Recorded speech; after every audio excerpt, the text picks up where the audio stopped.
नमस्कार दोस्तों, welcome to UGC NET paper one series. UGC NET paper one series में आप सभी का स्वागत है। UGC NET paper one series में हम यूनिट 1 पढ़ रहे थे, जिसमें यूनिट 1 में हम क्या है टीचिंग एप्टीट्यूड्स आपका कवर करा रहे थे। तो टीचिंग एप्टीट्यूड में अब तक हमने 10 to 12 लेक्चर्स अपलोड कर दिए गए हैं। आज के लेक्चर में हम क्या है बेसिकली मेथड्स ऑफ टीचिंग पढ़ेंगे। टीचिंग के क्या क्या मेथड्स हैं उन सब के बारे में। बट बिफोर डैट एक कोट ले लेते हैं। If a child can't learn the way we teach, we should teach the way they learn. देखिए, अगर आप पढ़ा रहे हो, आप टीचर हो, तो आपका जो वे है उससे क्या है चाइल्ड को कुछ समझ नहीं आ रहा है, तो आपको क्या करना चाहिए, आपको अपने हिसाब से न पढ़ाकर we should teach the way they learn, तो उस हिसाब से पढ़ाना चाहिए जिससे वो समझ सकें। ये कोट किसका है? इग्नाशियो एस्ट्रेडा का। तो मेथड्स ऑफ टीचिंग में बेसिकली हम क्या पढ़ने वाले हैं कि टीचर सेंटर्ड कौन सा मेथड होता है और लर्नर सेंटर्ड और एक मिक्स मेथड देखेंगे। तो इनको देख लेते हैं एक चार्ट की हेल्प से, एक टेबल की हेल्प से।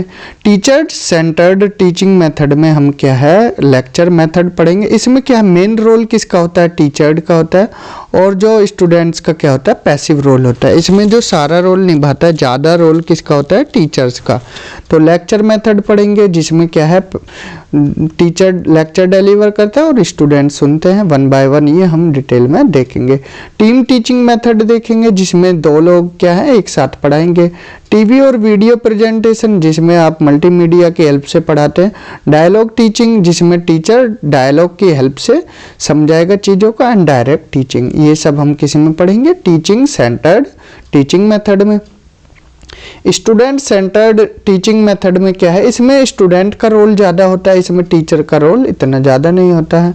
तो इसमें हम assignments, program instructions, personalize system of instructions, computer aided learning, open learning, interactive video, heuristic method, differentiated instruction, और इसमें हम केस स्टडी भी पढ़ सकते हैं। Case study. तो ये हो गया टीचर सेंटर्ड, ये हो गया हमारा लर्नर सेंटर्ड, और इधर हम क्या है मिक्स ग्रुप टीचिंग मेथड्स देखेंगे जिसमें दोनों का रोल इक्वल हो। Like GD, seminars, panel discussion, brainstorming, project method, role playing, simulation, tutorials, demonstration method, जिसमें एग्जांपल्स की हेल्प से बताते हैं। तो वन बाय वन आज के जो लेक्चर में हम क्या है टीचर सेंटर्ड टीचिंग मेथड देखेंगे। क्यों? क्योंकि लेक्चर क्या है अगर इन सारे टॉपिक्स को पढ़ाने लगे तो लेक्चर क्या है 2 आवर्स का मिनिमम हो जाएगा। तो इतना फिर क्या है आपको बोरिंग महसूस होगी। तो क्या है इसको हम 3 पार्ट्स में डिवाइड करेंगे। आज के लेक्चर में हम टीचर सेंटर्ड टीचिंग मेथड पढ़ेंगे, देन इसके बाद क्या है स्टूडेंट सेंटर्ड टीचिंग मेथड, और फिर क्या है मिक्स ग्रुप टीचिंग मेथड। तो इससे आपको क्या है इजीली समझ आ जाएगा। तो चलिए स्टार्ट करते हैं टीचर सेंटर्ड टीचिंग मेथड से। तो इसमें हम lecture method, team teaching method, TV और video presentation, dialogue teaching and direct teaching पढ़ेंगे। तो स्टार्ट करते हैं लेक्चर मेथड से। देखिए, लेक्चर मेथड क्या है? Most conventional and dominating teaching method है। कैसे? देखिए, इसमें टीचर क्या होता है, टीचर आते हैं क्लास में और लेक्चर देते हैं बोर्ड के सामने खड़े होके। यहाँ पोडियम बना होता है, यहाँ पे टीचर क्या है खड़े होके with the help of chalk and duster, Chowk and duster की हेल्प से इसमें पढ़ाते हैं। ये बोर्ड होता है, तो इसमें क्या है चौक और बोर्ड का यूज़ होता है। यहाँ पर क्लास बैठी है, स्टूडेंट्स बैठे हैं, उनके पास क्या है पेन एंड पेपर हैं। तो ये क्या है कन्वेंशनल मेथड है जो कि अभी भी देखने को मिलता है। आप कॉलेज स्कूल वगैरह में देखिए। तो धीरे धीरे टेक्नोलॉजी ने अपना टेक्नोलॉजी में इम्प्रूवमेंट हुआ है तो टीचिंग मेथड बदला है, लेकिन कन्वेंशनल अभी भी देखने को मिलता है। Pen and paper, chalk and duster का यूज़ अभी भी देखने को मिलता है। और ये क्या है डोमिनेटिंग टीचिंग मेथड है। इंडिया में आज भी यही देखने को मिलता है, डोमिनेट करता है। And it is preferred by many teachers. तो मोस्टली टीचर्स इसी मेथड से पढ़ाते हैं। क्यों पढ़ाते हैं? इस मेथड में क्या है टीचर एक्सप्लेन करता है फैक्ट्स को, प्रिंसिपल्स को, या कोई भी टॉपिक है उसको, और relationship to help learners understand, और इससे क्या है एक दूसरे का संबंध बनता है टीचर और लर्नर का। इसमें क्या है टीचर का एक्टिव पार्टिसिपेंट होते हैं, टीचर का रोल ज़्यादा होता है। हमने जब पहले टेबल में ही बता दिया था कि टीचिंग सेंटर्ड मेथड में क्या होता है, टीचर का रोल ज़्यादा होता है। तो एक्टिव पार्टिसिपेंट टीचर होगा और स्टूडेंट का पैसिव रोल होता है। इसमें क्या है टीचर आएगा और अपन तरफ से चीज़ों को एक्सप्लेन करेंगे। तो मोस्टली इसमें क्या है वन वे कम्युनिकेशन होता है, लेकिन ऐसा नहीं होता कि वन वे ही चलता रहेगा। टीचर कभी कभी क्या है मौका भी देते हैं स्टूडेंट्स को, जो उनके डाउट्स वगैरह होते हैं, कुछ क्वेश्चंस होते हैं उनको क्लियर करने के लिए। तो ये क्या है टू वे बन जाता है। अब इसमें क्या है टीचर, लेकिन रोल तो टीचर का ज़्यादा है। टीचर क्या है ज़्यादा ही क्लास में क्या है बोलते हैं, टॉक करते हैं, और उसके बाद क्या है क्लास इसको उनको सुनती है, राइट्स करती है जो पेन या कॉपी होती, पेन और कॉपी की हेल्प से, और जो इम्पोर्टेंट फैक्ट्स होते हैं उनको नोट करते हैं। और किस लिए करते हैं, जो बाद में उनको रिवाइज कर सकें। ये क्या है हमारा लेक्चर मेथड है। तो बेसिक फीचर्स क्या है, ये फॉर्मल वे है, और क्या है नैरेटिव है नेचर में। ये क्या है it present a series of events और फैक्ट्स। तो इसमें क्या है जो आपके आइडियाज़ है टीचर्स के, वो आइडियाज़ है उनकी एक चैन बनी होती है, तो एक दूसरे से लिंक होते हैं वो जो आइडियाज़ है। तो ये क्या है ये एक सीरीज़ है किसकी, इवेंट्स और फैक्ट्स की, और इससे क्या है एक्सप्लोर होती है क्या प्रॉब्लम्स। तो ये इसके बेसिक फीचर्स है। एडवांटेज क्या है, देखिए इकोनॉमिकल है। एक ही क्लास में क्या है, आपने कभी कंपटीशन के जो बैच देखे होंगे उसमें क्या है 300 से 400 बच्चे भी पढ़ सकते हैं, और जो कॉलेज वगैरह में उसमें भी 50 से 60 स्टूडेंट्स पढ़ लेते हैं। तो ये क्या इकोनॉमिकल है, ज़्यादा महंगा नहीं है, सस्ता है। इसमें सिंगल टीचर डील कर लेता है एक ही टाइम पे पूरी क्लास को। इससे क्या है टीचर का टास्क भी आसान हो जाता है, और चीज़ों को वो इजीली समझा देता है, सिलेबस को कवर कर लेता है। ये क्या है it is useful for imparting factual information and drawing attention to its important point. तो इम्पोर्टेंट पॉइंट की तरफ अपना ध्यान आकर्षित करते हैं टीचर। लेक्चर के दौरान अगर कोई इंटरप्शन या डिस्ट्रैक्शन हो रहा है तो टीचर उसको भी अवॉइड करते हैं। तो जो लेक्चर मेथड है इसमें आप क्या है स्टूडेंट्स को पे नज़र रखते हैं कि क्या कोई नोट कर रहा है। तो टीचर एक साथ क्या करता है, देखिए मैसेज डिलीवर करता है, अपनी फिजिकल प्रेजेंस को भी बनाए रखता है, मैसेज को भी वर्बली बताते हैं। स्टूडेंट्स क्या नोट्स कर रहे हैं ये भी देखते हैं, स्टूडेंट्स क्या सोच रहे हैं ये भी नोट करते हैं, और स्टूडेंट्स क्या बोलना चाहता है ये भी। तो टीचर का रोल यहाँ पर ज़्यादा इम्पोर्टेंट हो जाता है। अब देखिए कुछ लिमिटेशंस भी हैं इसमें। ये क्या करता है जो स्टूडेंट्स है उनको कम टाइम मिल रहा है, जो उनके डाउट्स या कोई भी क्वेरी है उसको लिए ज़्यादा टाइम नहीं मिल पाता है। तो ये क्या है it usually does not provide opportunity to learners. तो इसमें लर्नर्स को ज़्यादा टाइम नहीं मिल पाता है। It offers limited opportunity for checking learning progress whether the student are attending and understanding all that the teacher is explaining। तो limited opportunity होती है इसमें चेकिंग की कि बच्चे क्या कर रहे हैं, अटेंड कर रहे हैं, कुछ समझ भी आ रहा है। तो देखिए क्या होता है स्टूडेंट्स की अलग अलग इंटेलिजेंस पावर होती है। कोई स्टूडेंट जल्दी ग्रैब कर लेता है, कोई स्टूडेंट्स देर में ग्रैब करता है। तो इसमें टीचर क्या है अपने हिसाब से पढ़ाएगा, वो स्टूडेंट्स के हिसाब से। अगर 50-60 की क्लास है तो कैसे पढ़ा पाएंगे। तो it does not allow individual pace of learning. इसमें ऐसा नहीं है कि इंडिविजुअल के हिसाब से पढ़ाया जाएगा, जो टीचर अपने हिसाब से इसमें पढ़ाएंगे। क्लियर। तो कुछ सजेशन दिए गए हैं। देखिए टीचर्स को एक तो वर्ड टू वर्ड पढ़ना नहीं चाहिए। क्या है कि टीचर बुक लेके और वर्ड टू वर्ड रीड करा रहे हैं, तो ये मेथड अच्छा नहीं है, तो इसको अवॉइड करना चाहिए। टीचर को आई कांटेक्ट बनाना चाहिए स्टूडेंट्स के साथ। ये नहीं है कि स्टूडेंट के साथ, सभी स्टूडेंट्स के साथ आई कांटेक्ट बनाना चाहिए। Good lesson playing with introductory remark. जो अपना लेक्चर डिलीवर कर रहे हैं वो पहले इंट्रोडक्टरी रिमार्क, फिर मेन हेडिंग, फिर सब हेडिंग, फिर कुछ इंपॉर्टेंट फिगर्स डेटा के साथ और फिर कंक्लूडिंग रिमार्क्स के साथ अपना लेक्चर को डिलीवर करना चाहिए। इससे क्या है, स्टूडेंट्स अपने नोट्स भी बना पाएंगे और आगे रिवाइज भी कर पाएंगे। सिंपल लैंग्वेज होनी चाहिए जिससे सभी स्टूडेंट्स को समझ आए। ये नहीं कि प्योरली आप क्या है, क्लास में 80% बच्चे ऐसे हैं जो इंग्लिश नहीं समझ पा रहे हैं या कुछ ही इंग्लिश समझ पा रहे हैं, तो आप आए और धड़ाधड़ इंग्लिश में पढ़ा के चले गए तो क्लास को तो कुछ समझ ही नहीं आया। तो ऐसा भी नहीं होना चाहिए, क्लास के हिसाब से आपको उसी लैंग्वेज में पढ़ाना चाहिए। और ऐसा भी नहीं है कि बुकिश लैंग्वेज में टफ वर्ड के हेल्प बोल बोल के पढ़ा दिया, इससे क्या है समझ नहीं है। ईजी सिंपल लैंग्वेज में जिससे समझ आए। अगर आपको जो इंस्ट्रक्शन फैसिलिटीज़ हैं उनका भी यूज़ करना चाहिए, इससे क्या कम्युनिकेशन इम्प्रूव हो जाएगा। ऑडियो विजुअल, अगर क्लास में रेंज है 300 से 400 स्टूडेंट्स की, आप क्या है प्रोजेक्टर बोर्ड लगा दीजिए, जो बोर्ड आते हैं, माइक का यूज़ कर लीजिए, तो आप इनका भी यूज़ कर सकते हो। आप पढ़ाते हुए एग्जाम्पल्स इलस्ट्रेशंस की हेल्प भी ले सकते हो, इससे चीज़ें और आसान हो जाएंगी।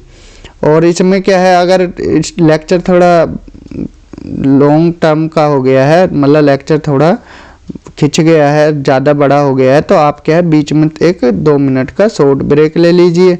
उसमें क्या है, आप स्टूडेंट्स की प्रॉब्लम को पूछ लीजिए या उनके जो भी क्वेश्चन है उनको राइट कर लीजिए और बाद में उनके क्वेश्चन पर बता दीजिए। तो इससे क्या है आपका लेक्चर अच्छा हो जाएगा और स्टूडेंट्स को भी समझ आएगा।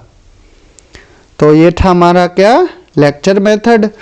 और इसमें किसका रोल ज़्यादा था लेक्चर मेथड में, टीचर का। स्टूडेंट्स का रोल क्या था, सिर्फ लेक्चर को सुने, अगर कोई प्रॉब्लम्स आए तो उनको पूछे टीचर से, ये सब लेक्चर। अब है टीम टीचिंग मेथड। देखिए ये इम्पोर्टेंट है, इसमें क्या है एक टीचर ना हो के 2 टीचर पढ़ाते हैं, 2 टीचर, 2 और मोर देन 2 टीचर्स। तो ये इनोवेटिव अप्रोच है टीचिंग के। उस मेथड में इनोवेटिव अप्रोच क्यों है, देखिए इसमें 2 टीचर एक साथ या 2 से ज़्यादा पढ़ा सकते हैं। देखिए आपका कोई ज्योग्राफी है, एग्जाम्पल बता रहे हैं बस, तो एक क्या करेगा टीचर क्लास के सामने खड़ा हो जाएंगे और ये क्या है लेक्चर डिलीवर करेंगे। एक क्या है बोर्ड पे आपका मैप वगैरह बनाएंगे और ये क्या है साथ के साथ ये रिवर जा रही, ये बोलते जाएंगे, ये ड्रॉ करते जाएंगे, तो इससे चीज़ें आप आसानी से समझ पाओगे। तो अब मान लो ये टीचर है, इनकी ड्राइंग अच्छी नहीं है, मतलब प्रेजेंटेशन अच्छी नहीं, लेकिन ये लेक्चर डिलीवर अच्छा करते हैं। अब इनको क्या है, इनको डिलीवर करना नहीं आता, लेकिन इनकी प्रेजेंटेशन अच्छी है, तो ये क्या है ये बोर्ड पे करेंगे और ये क्या है बताएंगे, तो इससे दोनों आसानी से चीज़ों को समझा पाएंगे। तो ये एक इनोवेटिव अप्रोच है। इसका एडवांटेज क्या हो सकता है, sharing the best faculty by more students, तो आप अच्छी से अच्छी फैकल्टी दे सकते हो। और अगर 2 टीचर हैं तो दोनों अपने अपने फील्ड में माहिर होंगे और चीज़ों को अच्छे से डिलीवर कर पाएंगे। Optimum use of multiple teaching techniques end devices का यूज होगा इसमें और इम्प्रूवमेंट होगी टीचिंग क्वालिटी में। मान लो एक मैथ्स का भी एग्जांपल लेते हैं, एक टीचर है जिसकी राइटिंग अच्छी नहीं है, लेकिन वो क्या है चीज़ों को समझा पाएगा, इजीली ओरली समझा पाएगा। और एक क्या है कि राइटिंग अच्छी है तो वो क्या लिखेगा, वो क्या फॉर्मूले वगैरह बताएंगे ऐसे ऐसे और वो लिखते चले जाएंगे। मान लो किसी की राइटिंग अच्छी है, वो लिखता चले जाएगा बोर्ड पे ऐसे, तो इससे चीज़ें आसानी से क्लियर हो जाएंगी। लिमिटेशन क्या है, देखिए डिफ़िकल्टी तो आएगी इसमें भी, लिमिटेशंस तो सभी में होती हैं। तो पहले तो ऐसा टीचर ढूंढो कि वही बार्टर सिस्टम वाला ऐसा टीचर ढूंढो कि जिसकी मान लो एक टीचर को क्या है अच्छे से वो लिखा नहीं जा रहा है, तो ऐसे को ढूंढो जो लिखा अच्छे से लिख पाए, या एक को अच्छा लिखना था, एक फिर ऐसा ढूंढो जो डिलीवर कर पाए, लेक्चर्स डिलीवर कर पाए। तो ऐसा टीचर ढूंढना डिफ़िकल्ट टास्क रहेगा। Second one, more teachers are required for, इसके लिए ज़्यादा से ज़्यादा टीचर चाहिए। मान लो 20 स्टूडेंट्स की क्लास है, उसमें 2 से 3 तो टीचर ही पढ़ा रहे हैं, तो वैसे टीचर्स की शॉर्टेज है। तो यहाँ पर more teachers required, not useful for teaching all subject के लिए ये यूजफुल नहीं है। अब मान लो क्या है फिलोसफी है, आपको फिलोसफी में लिखने की ज़्यादा ज़रूरत नहीं है, तो आप फिलोसफी को क्या 2 टीचर थोड़ी पढ़ाएंगे, एक ही आप सीधा बता देंगे। या आपका सोशोलॉजी है तो इसमें क्या है रिक्वायर टाइम की ज़्यादा रिक्वायरमेंट होती है प्लानिंग और शेड्यूल के लिए, पहले तो दोनों टीचर का कॉम्बिनेशन ही बनाना पड़ेगा, तो इसमें क्या है टाइम टेकिंग है, तो इसकी ये लिमिटेशंस है। थर्ड वन है हमारा टीवी और वीडियो प्रेजेंटेशन। ये क्या है देखिए, टीवी और वीडियो प्रेजेंटेशन के हेल्प से आप पढ़ा सकते हो। ये क्या है इम्प्रूव प्रेजेंटेशन ऑफ रेडियो और audio presentation virtually bring the whole world inside the classroom. ये लाइन इंपॉर्टेंट है।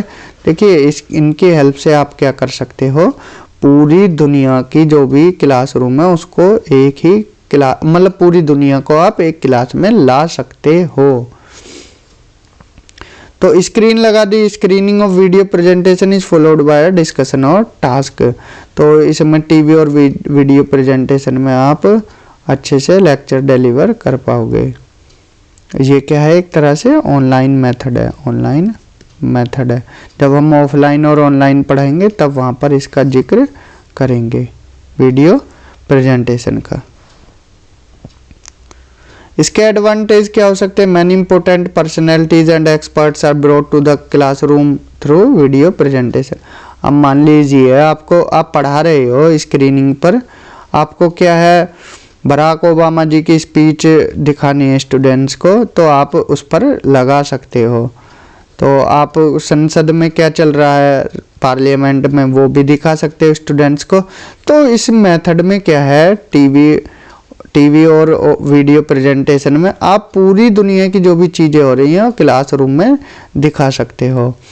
अब तो सुप्रीम कोर्ट की हियरिंग भी दिखा सकते हो, सुनवा सकते हो उनको, और पार्लियामेंट में क्या चल रहा है वो सब चीज़ें दिखा सकते हो। तो ये क्या है स्पेशली अडल्ट लर्नर्स के लिए। बच्चों को क्या आप इतनी चीज़ें दिखा पाओगे, तो बच्चों को तो आप एक्टिविटीज़ की हेल्प से वैसे ही समझाते हो। तो इसमें क्या illustrated lectures and demonstration can be supplemented by other teaching facility. इसमें स्लाइड मॉडल्स स्पाइसमेंट्स की हेल्प से आप लेक्चर को और अच्छा इम्प्रूव कर सकते हो। ये क्या है रिमोट एरिया के जो लर्नर्स हैं उनके लिए भी फ़ायदेमंद रहेगा। और ये किन सब्जेक्ट के लिए ज़्यादा बेनिफिशियल रहेगा, ज्योग्राफी एस्ट्रोनॉमी वगैरह के लिए। अब आपको सोलर सिस्टम पढ़ाना है, आप स्क्रीन की हेल्प से उनको दिखा सकते हो। या ज्योग्राफी पढ़ाना है, आप टोपोग्राफी जो टोपोग्राफी है किस जगह की वो दिखा सकते हो। फिजिकल स्ट्रक्चर फिजिकल फीचर्स क्या हैं वो सब चीज़ें दिखा सकते हो, टेरेन वगैरह। लिमिटेशंस क्या होंगी इसमें, देखिए 2 वे कम्युनिकेशन ज़्यादा नहीं हो पाएगा, क्या है 1 वे कम्युनिकेशन ही रहेगा। आप क्या है ऑनलाइन पढ़ रहे हो, अब हम आपको पढ़ा रहे हैं तो 1 वे कम्युनिकेशन ही एक तरह से, तो 2 वे कम्युनिकेशन की लेस पॉसिबिलिटीज़ रहेंगी। There can be difficulty in adjusting to complicated schedule too, और इसमें क्या है टेलीकास्ट करने में भी दिक्कतें आएंगी। देन हमारा 4th वन है dialogue teaching and direct teaching. देखिए डायलॉग टीचिंग इस पे क्वेश्चन बन चुका है। तो डायलॉग टीचिंग डेवलप किसके द्वारा किया गया, वो developed by robin Alexander in early 2000s, मतलब जो 2000 ईयर्स के आसपास, 2001-2002 के आसपास ये क्या हुआ डेवलप हुआ। किसके द्वारा, रॉबिन अलेक्जेंडर। ये नाम इम्पोर्टेंट है, यहाँ से क्वेश्चन बना है। तो डायलॉग टीचिंग किसने डेवलप किया, तो ये क्या करता है, देखिए अब टीचर क्या क्लास में पढ़ा के आ गया, अब आपको क्या फिर भी डाउट है, तो टीचर क्या करेगा आपको साइड में बुलाएंगे और चीज़ों को क्या डायलॉग की हेल्प से बता देंगे। तो वहाँ पर क्या है चीज़ें आपको क्लियर हो जाएंगी। तो इसको बोलते हैं बातों ही बातों में आपको समझा देना, इसको बोलते हैं डायलॉग टीचिंग। तो इसमें ज़्यादा चीज़ों की ज़रूरत नहीं होती है, सिंपल तरीके से बैठा के बता दिया डायलॉगिक वे में। और डायरेक्ट टीचिंग में क्या होता है, वही जैसे हमने लेक्चर मेथड बताया था, तो डायरेक्ट टीचिंग ऐसे ही होता है। इसमें क्या टीचर आएगा, use of straight forward explicit teaching techniques और इन सब का यूज़ करेगा। डायरेक्ट आके आपको पढ़ाएंगे, वो डायरेक्ट टीचिंग मेथड है। क्लासरूम में खड़े होकर जो हमारा लेक्चर मेथड है, एक तरह से वही डायरेक्ट टीचिंग है। तो it is mostly use for language where there is no need to make use of native language. तो ये मोस्टली उन लैंग्वेज के लिए है जहाँ नेटिव लैंग्वेज की कोई ज़रूरत नहीं होती, ये डायरेक्ट टीचिंग। तो इसमें टीचर फोकस किस पे करता है, एक्सप्लेनेशंस पे, रिव्यूज़ पे और फीडबैक्स पे। तो डायरेक्ट टीचिंग है वो। और अगर यहीं हमने पूछ लिया इनडायरेक्ट टीचिंग क्या है, इनडायरेक्ट टीचिंग वो है जहाँ टीचर आपको डायरेक्ट ना पढ़ा कर क्या करते हैं, असाइनमेंट की हेल्प से, केस स्टडी की हेल्प से, ये चीज़ों की हेल्प से बता दे, तो वो इनडायरेक्ट टीचिंग है। डायरेक्ट टीचिंग किस में आएगा, टीचिंग सेंटर्ड में, और इनडायरेक्ट किस में आएगा, लर्नर सेंटर्ड में। यहाँ से क्वेश्चन बनेंगे। तो डायरेक्ट टीचिंग किस में, टीचर सेंटर्ड, और इनडायरेक्ट टीचिंग लर्नर सेंटर्ड में। ये चीज़ें आप ध्यान रखना। एक क्वेश्चन ले लेते हैं, which of the following should be termed as the principle of dialogic teaching. तो डायलॉग टीचिंग के प्रिंसिपल्स क्या क्या हो सकते हैं, कलेक्टिव हो सकता है, रेसिप्रोकल हो सकता है, सपोर्टिव, कॉम्युलेटिव या पर्पसफुल। बताइए, इस तरह से ही क्वेश्चन आते हैं जो यूजीसी नेट पेपर 1 है। यूजीसी नेट पेपर 1 में इस तरह से ही क्वेश्चन बनते, यही स्टेटमेंट होती है। और आपका ऑनलाइन एग्ज़ाम होगा तो कोड दे दिए, फिर 1 and 2 ओनली ठीक है, या 1, 2 and 3 ओनली करेक्ट है, या 1, 3, 4 and 5 ओनली करेक्ट है, या फिर ऑल ऑफ द अबव। तो इसका आंसर हो जाएगा। देखिए कलेक्टिव का मीन्स क्या होता है, पहले इनके मीनिंग समझ लीजिए। कलेक्टिव का मीन्स होता है बीइंग टुगेदर, एक साथ होना, बीइंग टुगेदर। तो एक साथ होना। रेसिप्रोकल का मीन्स होता है एक दूसरे का opposite, means listening to each other. इसमें टीचिंग में क्या होगा, reciprocal, listening to each other, एक दूसरे को सुनना। और सपोर्टिव का मतलब तो आपको पता ही होगा, सपोर्ट करना। Supportive means free expression of ideas. Supportive में क्या होगा, फ्री एक्सप्रेशन ऑफ आइडियाज। और देन हमारा क्या है, कॉम्युलेटिव है। कॉम्युलेटिव इसका मीन्स होता है चेंजिंग ऑफ आइडियाज। चेंजिंग मतलब आइडियाज का चेंज करना। और लास्ट वन है हमारा पर्पसफुल। पर्पसफुल का मतलब पर्पसफुल बीइंग ऑब्जेक्टिव। देखिए कोई चीज़ आप पढ़ रहे हो, उसका कोई ऑब्जेक्टिव भी तो होना चाहिए, तो आपके लिए फ़ायदा भी तो हो उसका। तो कलेक्टिव का मीन्स है बीइंग टुगेदर, एक साथ। Reciprocal, listening to each other. ऐसा नहीं है टीचर ही पढ़ा रहा है और आप उसकी सुन नहीं रहे। तो डायलॉगिक में यही होता है, टीचर भी बोल रहा है, आप भी बोल रहे हो, इजी वे में। और कलेक्टिव दोनों एक साथ। सपोर्टिव फ्री एक्सप्रेशन और आइडियाज़ का, स्टूडेंट भी टीचर को आइडियाज़ दे रहे हैं और टीचर भी स्टूडेंट को। तो कम्युलेटिव आइडियाज़ का चेंजिंग हो रहा है और दोनों के लिए ही फ़ायदा है। तो इसमें डायलॉगिक टीचिंग में क्या हो जाएगा, तो ये पांचों ही चीज़ें आ जाएंगी। तो इसका करेक्ट आंसर होगा ऑप्शन डी। तो यहाँ हमने क्या है, टीचिंग सेंटर्ड मेथड पढ़ा आज के लेक्चर में। तो नेक्स्ट लेक्चर में हम क्या है, टीचर सेंटर्ड मेथड। तो नेक्स्ट लेक्चर में हम क्या है, लर्नर सेंटर्ड पढ़ेंगे, जिसमें किसका रोल ज़्यादा होगा, लर्नर का होगा। देन हम क्या है फिर मिक्स पढ़ेंगे। तो आज के लेक्चर में इतना ही रहने देते हैं। Thank you, have a good day.